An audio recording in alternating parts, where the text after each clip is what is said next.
Bienvenue sur Africa 24 dans cette nouvelle édition du 12-15 au sommaire de l'actualité. Les femmes de Cotonou, la capitale béninoise, mobilisées ce mardi contre la poursuite du processus électoral sous la houlette de Thérèse Ouaoua.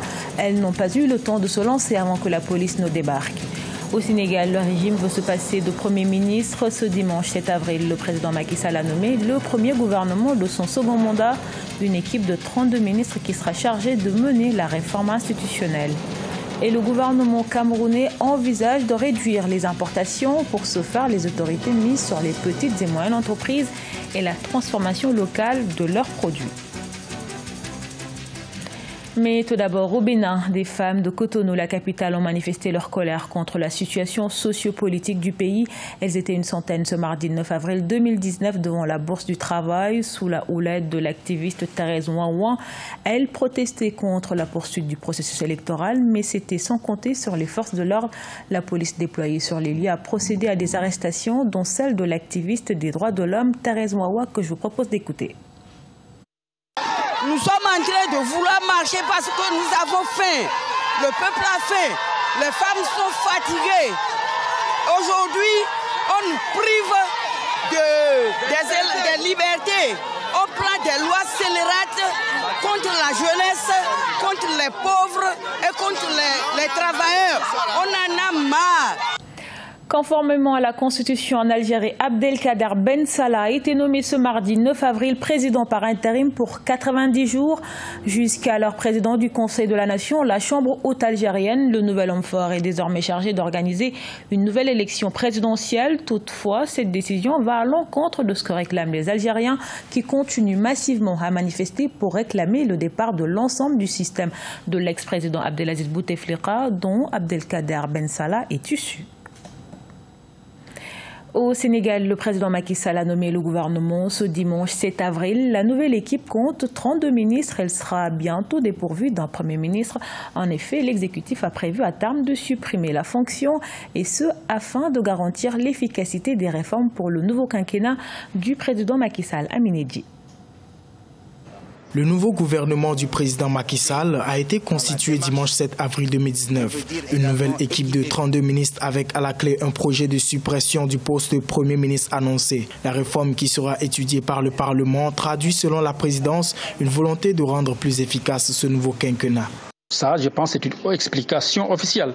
Mais certains pensent aussi que, comme c'est le second et le dernier mandat du président, le président ne veut pas du tout s'exposer à une querelle de leadership au sein de son parti, ou bien une querelle que le Premier ministre pourrait être vu comme quelqu'un qui pourrait succéder au président de la République, une sorte de dauphin. Jusque-là, les raisons liées à une telle volonté du gouvernement sénégalais de rendre réelle une telle réforme de suppression de la fonction du chef de gouvernement restent inconnues. Durant toute la campagne aussi, le président sortant, particulièrement, n'a pas parlé de suppression du poste de Premier ministre. C'est une décision qui a pris de court tout le monde.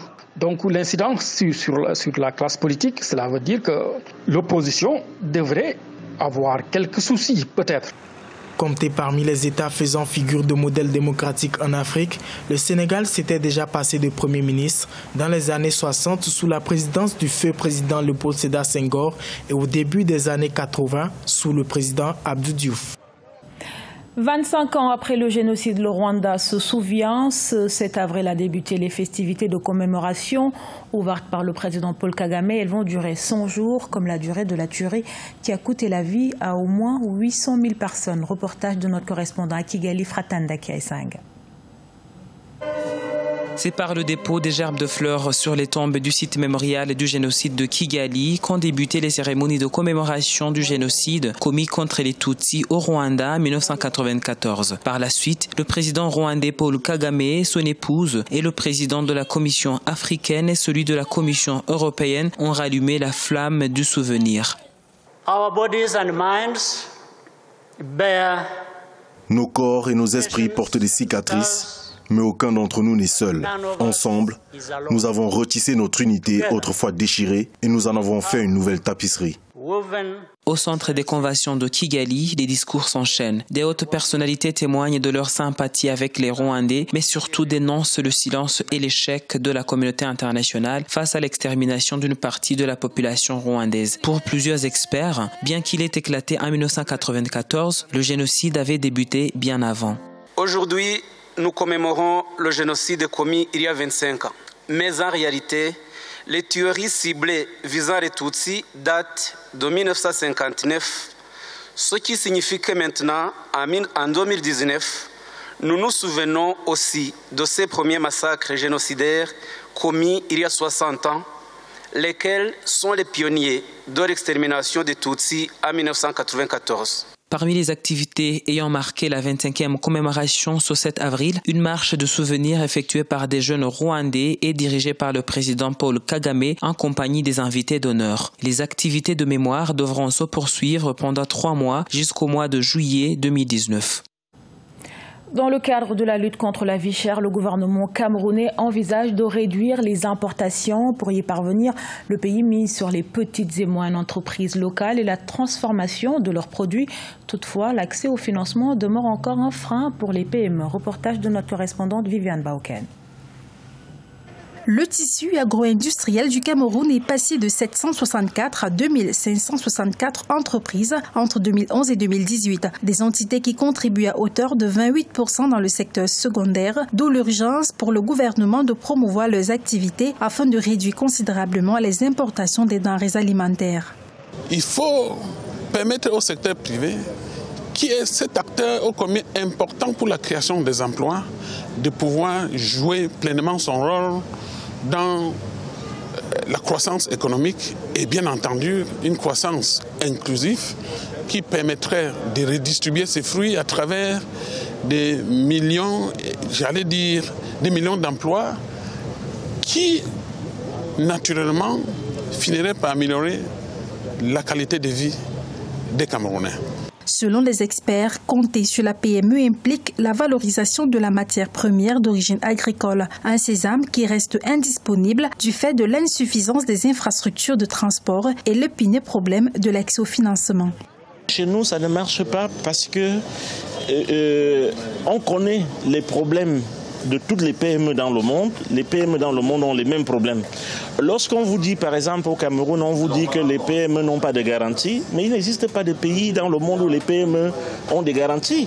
Les autres pays ont tout simplement mis en place des mécanismes de mutualisation des garanties ou des fonds de garantie qui permettent donc d'accompagner les bailleurs de fonds qui financent directement les entreprises. Chez nous, ça n'existe pas. Pour joindre la parole aux actes, le Premier ministre a instruit l'actualisation du plan directeur d'industrialisation et l'accélération de la mise en œuvre des mesures susceptibles de garantir aux PME une grande implication dans le processus de création d'une chaîne de valeur des produits locaux. Également dans l'actualité, le Gabon souhaite relancer la production pétrolière. Plus de 30 blocs pétroliers seront mis aux enchères dès le mois de juin de cette année 2019. À travers cette mesure, les autorités espèrent enrayer le déclin de la production nationale. Les précisions de Corinne Kamsefem. Ce sont 35 blocs pétroliers qui seront mis aux enchères dès le mois de juin par le gouvernement gabonais. Les autorités veulent ainsi relancer la production pétrolière. Celle-ci est en déclin depuis près de 5 ans à cause de la crise des matières premières au niveau mondial, mais aussi du fait de l'adoption sur le plan national en 2015 d'un nouveau code minier jugé coercitif par les opérateurs du secteur. La production nationale du pétrole est passée de 240 000 barils en 2014 à 200 000 barils en 2019.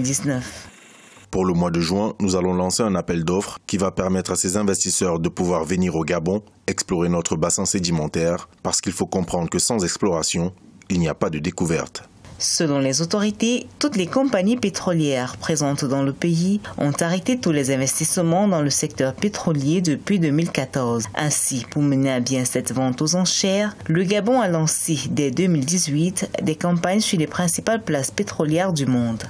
était pertinent de prendre cette mesure parce qu'il faut essayer d'ouvrir la production au plus compétitif pour l'amélioration du secteur et surtout lorsqu'il s'agit d'une vente aux enchères à des prix offrants et essayer de casser une tradition qui s'est installée dans le secteur depuis plus de 1957. La révision du code minier en 2019 augure également d'une bonne reprise de la production de l'or noir. Le Gabon avait atteint le pic de sa production pétrolière en 1997 avec 18 millions de tonnes de pétrole. Depuis quelques années, la production stagne autour de 10 millions de tonnes.